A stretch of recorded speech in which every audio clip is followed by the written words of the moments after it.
तो एक बार just 5 minute revision कर लेंगे कि अभी तक रिकॉर्डिंग नहीं किया, तो जिन्होंने मिस किया उनको थोड़ा हम लोग पहले से शुरू कर 5 मिनट में कर देता हूँ।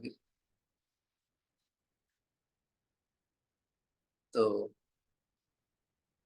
ये तीसरे अध्याय से शुरू करेंगे, क्योंकि तीसरे अध्याय लास्ट में सौनकाद ऋषि का प्रश्न के समाधान में जो छठवां प्रश्न है उसका समाधान में सूत गोस्वामी ये समाधान देते हैं।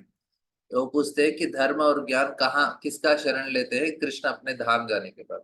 उसके समाधान में बोलते हैं कृष्णे सुदामुपगते धर्म ज्ञानादि भी सह कलो नष्ट दृशामेशा पुराणार्को दिनोदितः।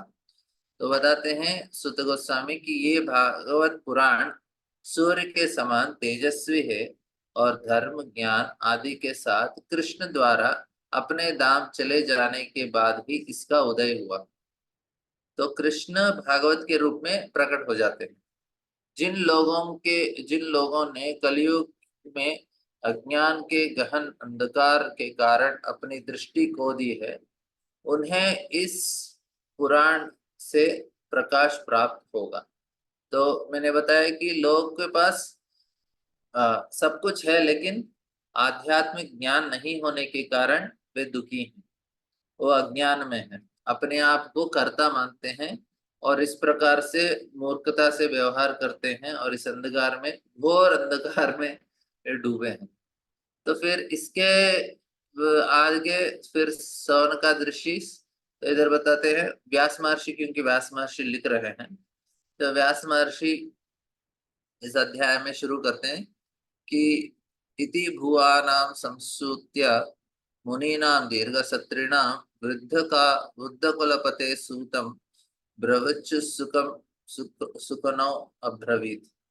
तो वे बता रहे हैं कि इस अध्याय को शुरू करते हुए तो सुत गोस्वामी, जो व्यास महर्षि बोल रहे हैं इधर, सुत गोस्वामी को इस प्रकार बोलते देख दीर्घकालीन यज्ञोत्सव में लगे हुए समस्त ऋषियों में विद्वान तथा वयोवृद्ध अग्रणीय सौनक मुनि ने सूत गोस्वामी को निम्न प्रकार संबोधित करते हुए बधाई दी। तो सूत गोस्वामी पहले उनको बधाई देते हैं, सुनने के बाद क्या बधाई देते हैं, बोलते हैं सूत सूत महाभागा वदनो वदतां वरः कथम भागवती पुण्या यदाह भगवचुकः। तो बोलते हैं शौनक ने कहा, हे सुत गोस्वामी, जो बोल सकते हैं तथा सुन सकते हैं। पहले देखिए उन्होंने प्रश्नों का, क्योंकि उन्होंने 6 प्रश्न पूछा था पहले अध्याय में, मैंने उसको बोला कि उसका समाधान उन्होंने दूसरे और तीसरे अध्याय में पूरा समाप्त कर देते हैं, उनका प्रश्नों का समाधान हो जाता है। और लेकिन लास्ट प्रश्न, क्योंकि उनका प्रश्न क्या था कि सारे धर्मों का सार बताइए और एकमात्र जो सही धर्म जो करना है वो बताइए इस पूरे शास्त्रों में। तो उसका समाधान में सारे शास्त्रों का सार, सारे धर्मों को सबसे श्रेष्ठ धर्म सवै पुंसाम परो धर्मो इतो भक्तिरदोक्ष जाहित किया प्रत्यय ये आत्म सुप्रसिद्ध, ये बोल देते हैं। बोलते हैं कृष्ण का अवतरण का क्या कारण है, उनके लीला अवतार का क्या कारण है, पुरुषावतार का, इस प्रकार से प्रश्न पूछते हैं। और अंत में छठवां प्रश्न होता है कि आप बताइए कि जब भगवान अपने धाम चले गए धर्म और ज्ञान किसका शरण लिया। तो उसके समाधान में उन्होंने सारे दूसरा और तीसरा अध्याय में समाप्त कर दिया, बोले धर्म और ज्ञान ने भागवत का शरण लिया। तो बोलते अच्छा भागवत का लिया, तो भागवत का पूछने से पहले क्या बोलते हैं, अरे वो सुत सूत सूत महाभागवत बोलते हैं, हे सुत गोस्वामी, जो बोल सकते हैं तथा सुन सकते हैं उन सबों में आप सर्वाधिक भाग्यशाली तथा सम्माननीय हैं। कृपया करके श्रीमद् भागवत की पुण्य कथा कहें, जैसे महा तथा शक्ति संपन्न ऋषि सुखदेव गोस्वामी ने सुनाई थी। तो फिर उनको बताया कि सुखदेव गोस्वामी ने सुनाई, तो आपने बोला भागवत का शरण लिया था भगवान जाने के बाद, तो हमें उसको सुनना है, तो आप महाभाग हो, आप हमें सुनाइए। और दूसरा बोलते हैं कि इस तीसरे श्लोक में बोलते हैं कस्मिन् युगे प्रवर्तेयं स्थाने वा केन हेतुना कुतः संचोदितः कृष्णः कृतवान् संहिता मुनिः। तो इस श्लोक में उन्होंने पूछा, हाँ आपने बोला भागवत, तो हमको ये भी पता है कि सुखदेव गोस्वामी ने कथा, यह कथा सर्वप्रथम किस युग में तथा किस स्थान में प्रारंभ हुआ। तो ये जानना चाहते हैं कब और कहाँ और किस कारण इसे अ, प्रारंभ किया गया। और इसके बाद पूछते हैं, ठीक है सुखदेव गोस्वामी ने तो बताया, लेकिन लिखा किसने? व्यास महर्षि ने। महामुनि कृष्ण द्वैपायन व्यास ने इस साहित्य का ग्रंथ का संकलित किया। और उसको करने का प्रेरणा कहाँ से मिला, ये पूछते हैं कि व्यास महर्षि ने क्यों लिखा ये। तो और उसके बाद उनके बेटे के बारे में पूछते हैं, जो सुखदेव गोस्वामी ने जो बताया उनके बारे में बोले, अरे व्यास महर्षि के बेटे सुखदेव गोस्वामी ने बताया, लेकिन ये सुखदेव गोस्वामी है कौन? तस्य पुत्रो महायोगी समद्रिन निर्विकल्पिकः एकांतमतिर उन्निद्रो गूढ़ो मूढ़ इवेत्यत। तो बोलते हैं अरे इनके जो पुत्र हैं व्यास महर्षि के, जिन्होंने व्यास महर्षि ने लिखा और उनको पुत्र ने बोला, लेकिन उनका जो व्यास महर्षि के पुत्र परम भक्त समदर्शी ब्रह्मवादी तथा जिनका मन सदैव ब्रह्मवाद में केंद्रित रहता था, वह संसारी कर्मों से परे था, लेकिन प्रकट न होने के कारण अज्ञानी जैसे लगता था, तो अवधूत जैसे लगते थे। अभी उनके संबंध में एक वृत्तांत समझा रहे हैं, जो सुखदेव गोस्वामी के जीवन में हुआ है, उसके बारे में बताते हुए ये श्लोक बोलते हैं। दृष्ट्यानुयातं ऋषि अनुगणनं देव्यो ह्रियापादुर्न सुतस्य चित्रम् तद्वीक्ष्य पृच्छति मुनौ जगतुस्तवास्ति स्त्री विदानतु सुतस्य विविक्त दृष्टे। तो अभी एक वृत्तांत सुना रहे हैं जो सुखदेव गोस्वामी के जीवन में हुआ था, क्योंकि ये वृत्तांत से पता चलता है कि कितने सुखदेव गोस्वामी विरक्त थे। विरक्त भी नहीं थे, वो ब्रह्म में स्थित थे, पूरी तरह ब्रह्म साक्षात्कार होने के कारण इस भौतिक दुनिया के जो भी कार्य है उससे वो प्रभावित होते ही नहीं है। तो कैसे कि सुखदेव गोस्वामी अपने पिता माँ के गर्भ में 16 साल तक थे, बाहर ही नहीं निकल रहे। बोले रे बाहर कौन निकलेगा, इतना माया मोह। तो फिर व्यास उनके माँ को इतना तकलीफ हो रहा था, 16 साल तक कौन उठाएगा अपने बच्चे गोद में, सॉरी गर्भ के अंदर पकड़ के कौन रखेगा। लेकिन वो तो बाहर निकलने का नाम नहीं ले रहे थे।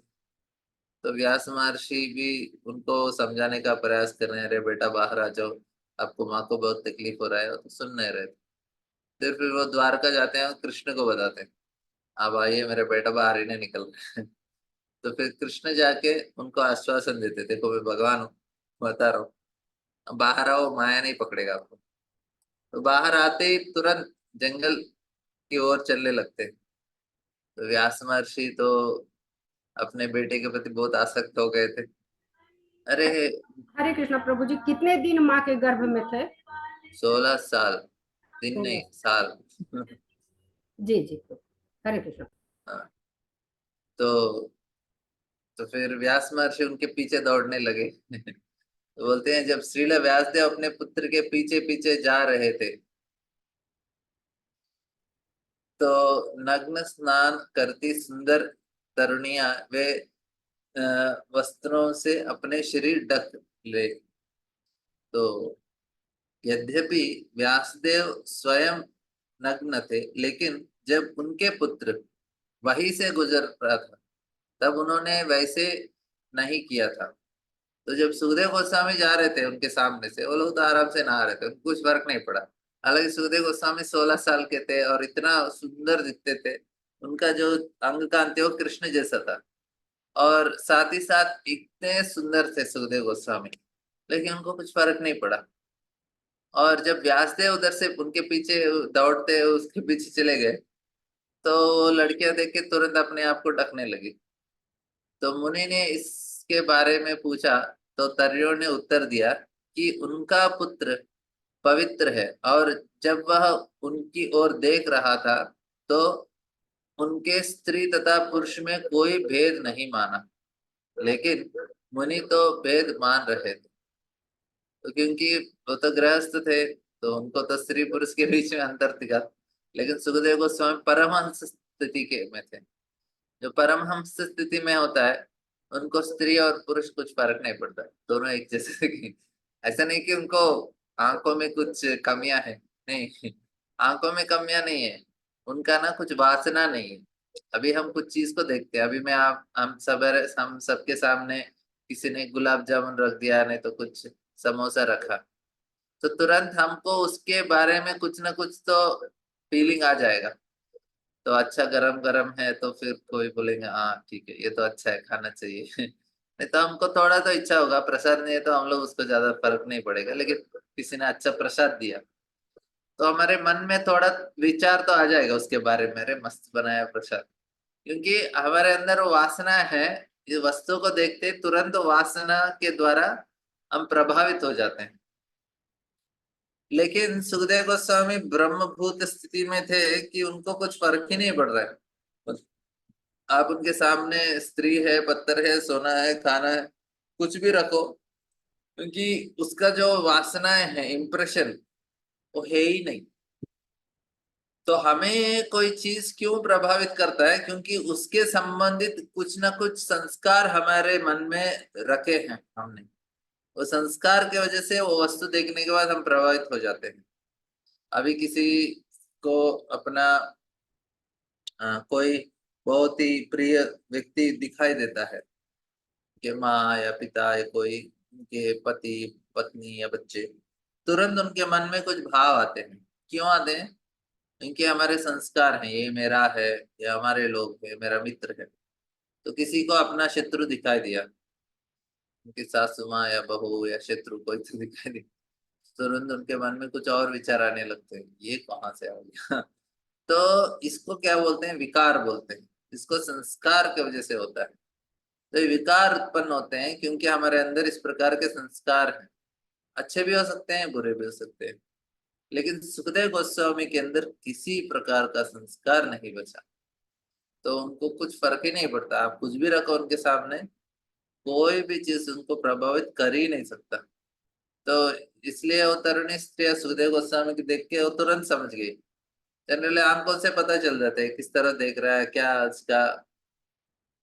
उसका नजरिया है, और कितना घटिया दृष्टि है उसका, अच्छा है, तो समझ जाते हैं। तो बताते हैं कि ये बहुत फेमस इंसिडेंट हुआ जो सुखदेव गोस्वामी के साथ, कि उन्होंने ऐसे चले गए, लेकिन व्यास महर्षि आए तो वो लोग बोले हाँ। अभी वो पूछते हैं, कथम आलक्षित पौरै संप्राप्त कुरु जंगलात् उन्मत्त मूक जड़वत विचरण ज गज साहवी। बोलते हैं कि इसमें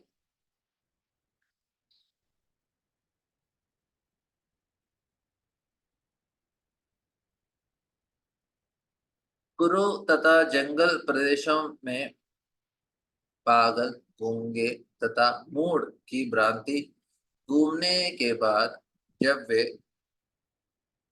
व्यासपुत्र जो श्रील सुखदेव गोस्वामी है, हस्तिनापुर, अभी का दिल्ली का प्रांत है, नगर में प्रविष्ट हुए, तो वहां के नागरिकों ने उन्हें कैसे पहचाना? क्योंकि उनको पहचानना बहुत मुश्किल है। पागल की तरह कोई घूम रहा है तो कैसे पता चला है कि इतने बाहर व्यक्ति हैं? तो किसी को भी डाउट डाउट आ जाएगा, किसी को भी हम लोग बढ़ रहे। कथं वा पाण्डवेयस्ये राजर्षे मुनिना सह समा संवाद संभूतताता यत् यत्रैषा सात्वती सुतैः। बोलते हैं कि अभी तो सुखदेव गोस्वामी के बारे में बोला, अभी उनका प्रश्न है कि किसको बोला उन्होंने? परीक्षित महाराज को बोला। तो उसके बारे में पूछते हैं, अरे राजा परीक्षित की इस महामुनि के साथ बैठ हुई किस किसके फलस्वरूप वेदों के इस महान दिव्य सार भागवत का वाचन संभव हो सका। तो इन दोनों के बीच में बैठक कैसे हुई, और जो वेदों का जो सार है भागवत वो कैसे प्रकट हुआ। तो परीक्षित महाराज का कथा भी सुनना चाहते हैं। सुखदेव गोस्वामी तो बताया, लेकिन परीक्षित महाराज का क्या परिस्थिति था उनको सुनना पड़ा इसमें। तो आगे का श्लोक में बोल देते हैं कि सगोदहन मात्रम ही गृहेषु गृहमेदिना अवेक्षते महाभागस तीर्थी कुर्वां सदाश्रमम्।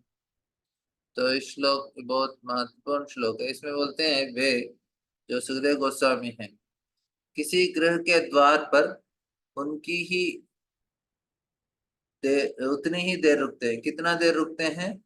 जितना समय में गाय दूही जा सकती है, बस। अरे सुखदेव गोस्वामी ऐसे विरक्त हैं, वो किसी घर में रुकते ही नहीं। रुकेंगे तो कितना देर रुकेंगे? जितना देर वो गाय को दूध निकालने तक। फिर उनको थोड़ा दूध लेते हैं, चले जाते हैं, बस। कुछ ज्यादा रुकते हैं वे उस घर में। इस घर को पवित्र करने के लिए ही ऐसा करते हैं, मतलब खुद के लिए कुछ फायदा नहीं है, दूसरों को भलाई करने के लिए।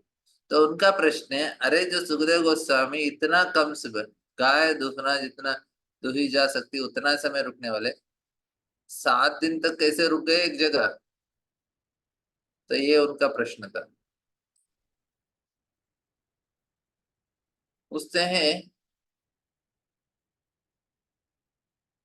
अभिमन्यु सुतम सूता प्राहुर्भागवतोत्तमम् तस्य जन्नामहाश्चर्यम् कर्माणि च गृहीणीनः।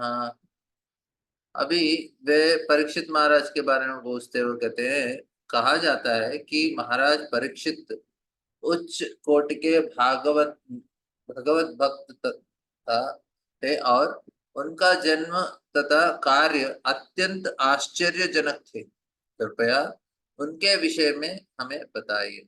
तो वे परीक्षित महाराज के बारे में भी सुनना चाहते हैं। सुखदेव गोस्वामी तो श्रोता है, तो वक्ता है, श्रोता के बारे में भी वो सुनना चाहते हैं। और आगे का श्लोक में, स सम्राट कस्य वा हेतो पांडवीना महावृत सॉरी पांडवीना पांडूना मान वर्धनः प्रायोपविष्टो गंगाया अनादृत्यादृतासियम। पूछते हैं इधर आगे का श्लोक में, वे एक महासम्राट थे। अभी उनको ये पता चला है कि 7 दिन तक वो भूखे प्यासे रहे, भागवत सुन लिया और अपना शरीर छोड़ दिया। तो पूछते हैं, अरे वे एक महान सम्राट थे और उनके पास उपार्जित राज्य के साथ ऐश्वर्य थे। वे इतने वरेण्य थे कि उनके पांडु वंश के प्रतिष्ठा बढ़ रही थी। तो फिर वे सब कुछ त्याग कर गंगा नदी के तट पर बैठकर क्यों आमरण उपवास करने लगे? क्यों भाई, क्यों छोड़ दिया? इतना अच्छा राज्य को, इतना अच्छा काम को, आपके वंश को नाम बढ़ाने वाला कार्य को क्यों छोड़ दिया? तो इस बोले, नम नम नमन्ति यत्पादनिखेतमात्मना शिवाय हि हानीय धनानि सत्रवै कथं सवीर्या श्रियमङ्गदुश्चजाम् युष्वैषतोत्थरम् अहो सहाशुभि। तो वे पूछने लगे कि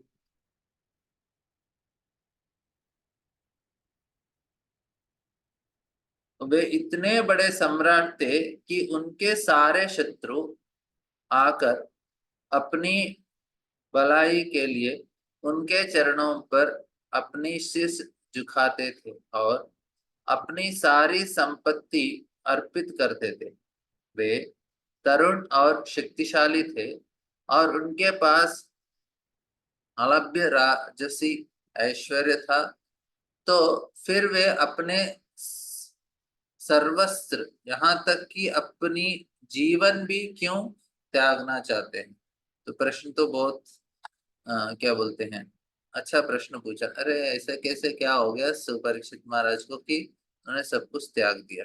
और पूछते हैं, शिवाय लोकस्य भवाय भूतये ये उत्तम श्लोक परायणा जना जीवन्ति नात्मात्म स्वतो असौ परा पराश्रयम् मुमोच निर्विद्य कुतः कलेवरम्। ये बहुत अच्छा श्लोक है। शिवाय लोकस्य भवाय भूतये ये उत्तम श्लोक परायणा जना जीवन्ति नात्मार्थमसौ पराश्रयम् मुमुच निर्विद्य कुतः कलेवरम्। ये बहुत महत्वपूर्ण श्लोक है। इसमें एक अच्छा प्रश्न पूछते हैं, बोलते हैं जो लोग भगवत कार्य में अनुरत रहते हैं वे दूसरों के कल्याण, उन्नति तथा सुख के लिए ही जीवित रहते हैं। तो जो भगवत कल्याण में अनुरक्त हैं वो क्या कैसे रहते हैं? दूसरों के कल्याण, उन्नति और सुख के लिए जीवित रहते हैं। वे किसी स्वार्थवश जीवित नहीं रहते। तो अतएव राजा परीक्षित ने समस्त संसारिक वैभव की आसक्ति से मुक्त होते हुए भी अपनी उस आत्म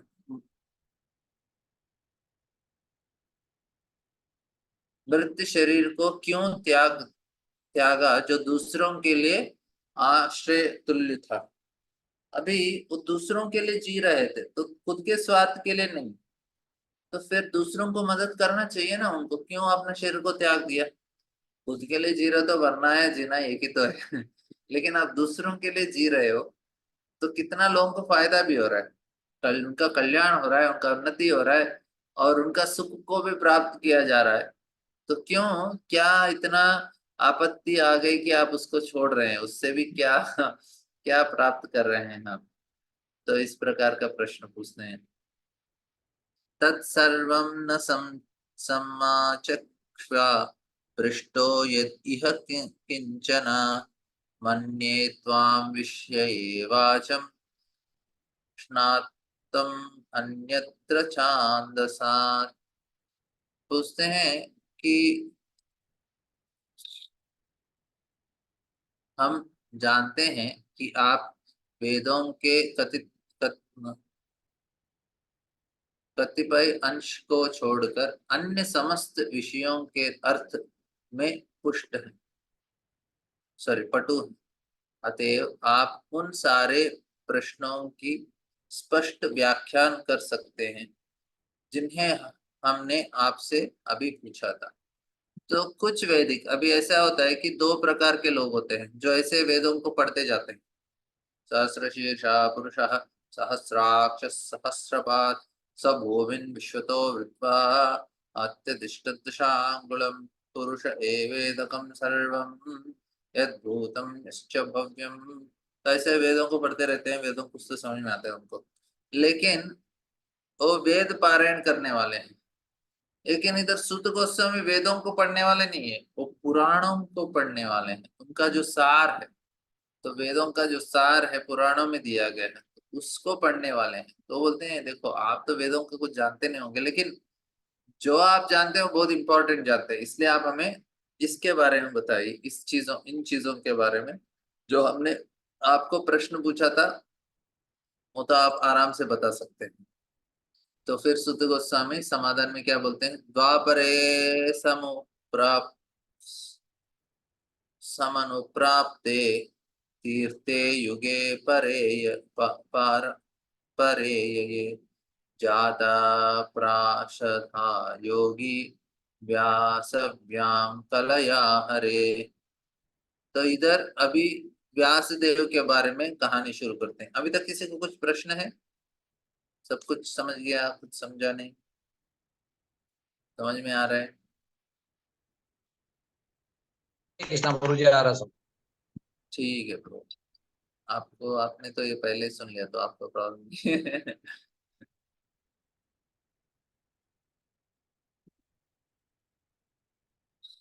तो फिर इधर सुखदेव गोस्वामी, सॉरी, सुत गोस्वामी व्यास महर्षि के कहानी बताते हैं, क्योंकि व्यास महर्षि ने भागवतम को लिखा है, सुखदेव गोस्वामी ने उनके बारे में बोला है।